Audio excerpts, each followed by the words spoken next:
অপরাজিতা গাছে কোনো মতেই ফুল ফোটাতে পারছেন না, তাহলে কফি দিয়ে একটি তরল সার তৈরি করে দিন। এটা সাধারণত গাছের মাটিকে ভালো রাখবে, যে মাটিতে অপরাজিতা অজস্র পরিমাণে ফোটে। তো এর সঠিক ব্যবহার দেখাবো, পাশাপাশি যদি আপনাদের গাছে জৈব খাবার দিয়েও কোনো কাজ হচ্ছে না, তাহলে বাধ্যতামূলক এই খাবারটি দিয়ে অজস্র ফুল ফোটাতে পারেন। এরকম দেখুন, আমি সাধারণত এই দুটো খাবার দিয়ে ভালো রেজাল্ট পাচ্ছি। তো প্রথমত একটি তরল সার যেটা কফি দিয়ে প্রয়োগ করতে হবে। এটা দিলে গাছের মাটি ভালো থাকবে এবং সেই মাটিতে অপরাজিতা ফুটবে প্রচুর পরিমাণে। আর একটি দানা জাতীয় খাবার রয়েছে, যেটা সাধারণত জৈব খাবারের থেকেও সরাসরি কাজে দেবে ফুল গাছের জন্য। এই সার আমরা সচরাচর প্রয়োগ করে থাকি, অনেকেই জানেন না, তো এই জন্য ভিডিওটি শেষ পর্যন্ত দেখুন। এরকম নিশ্চিন্তে ফুল ফোটাতে পারবেন গাছগুলোতে। দেখুন, এই গাছটিতে আমি প্রথমত যে খাবারটি দেব, এটা হলো NPK 10-26-26। এর কাজ হলো গাছে প্রচুর পরিমাণে ফল ধরানোর জন্য। তো এজন্য আমরা ফুল গাছে এটা দিতে পারবো প্রচুর ফুল নেওয়ার জন্য। ফসলের মান বৃদ্ধির জন্য কৃষিক্ষেত্রে এই সার প্রচুর পরিমাণে ব্যবহার করা হয়। তো ফুল গাছে আমরা সাধারণত প্রচুর ফুল নেওয়ার জন্যই দেব, অতিরিক্ত নয়। এরকম ছোট গাছে 8-10 দানা করে প্রয়োগ করুন, যে গাছগুলোতে গ্রোথ ভালো থাকা সত্ত্বেও কুড়ি আসতেছে না। দেখুন, দিয়ে দিলাম। এই নিয়মে আপনাদের গাছগুলোতে প্রয়োগ করুন 10-26-26 সার, আর দেখবেন ফুল ফোটা শুরু হবে কয়েকদিনে।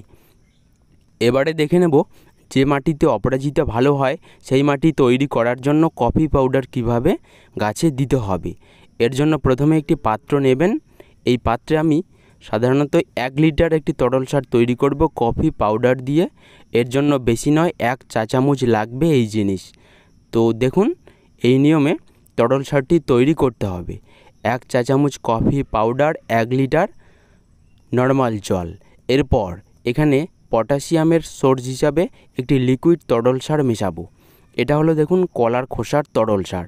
তো দুটোই জৈব মিক্স খাবার এইভাবে তৈরি করলে খাবারটি আরও শক্তিশালী হবে। তো দেখুন, 1 লিটার কফি ভেজানো তরল সার এবং 1 লিটার পরিমাণে কলার খোসা ভেজানো তরল সার আমি দুটোই একসঙ্গে মিক্স করে গাছে দেব। তো এই নিয়মে কিন্তু কফি দিয়ে তরল সারটি তৈরি করে নেবেন। এটা একটি নর্মাল খাবার, গাছে দিলে কোনো ক্ষতি হয় না, বিশেষ করে যে গাছগুলো অ্যাসিডিক মাটিতে হয়। অপরাজিতা গাছ অ্যাসিডিক মাটি ভালো পছন্দ করে, তো এই জন্য সাধারণত মাটি ভালো রাখতে গেলে এই জিনিস জৈব নিয়মে প্রয়োগ করতে পারেন। তো দেখুন, একটি গাছে 200 থেকে 250 ml করে এই তরল সারটি তৈরি করে দেওয়া যাবে। তো আমার এই গাছটিতে আমি প্রথম থেকেই শুরু করেছি, ছোট থেকেই দিতে শুরু করেছি। মাসে একবার দিলেই হয়ে যায়। মাটি অ্যাসিডিক হয়, এই মাটিতে গাছ ভালো থাকে, প্রচুর ফোটে ফুল।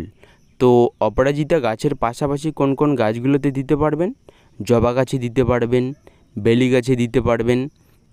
তবে রাসায়নিক সার প্রয়োগ করার পরেই এই তরল খাবার দেবেন না, কয়েকদিন পর দিন। প্রথমত রাসায়নিক সার দেওয়ার 1 সপ্তাহ পর তরল সার প্রয়োগ করতে পারেন।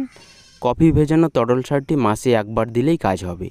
তো দেখুন, এই দুটো খাবার অবশ্যই প্রয়োগ করুন, খুব সুন্দর গ্রোথ হবে গাছের এরকম, আর ফুল ফুটবে দেখার মতো।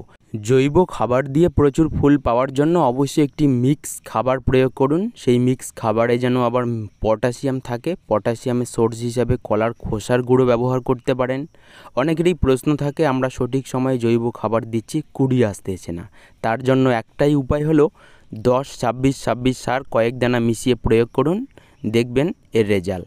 তো সাধারণত এই গাছটিতে আমি প্রয়োগ করেছি মিক্স খাবারের পাশাপাশি যে তরল সারটি প্রয়োগ করলাম, এটাও দিতে পারেন।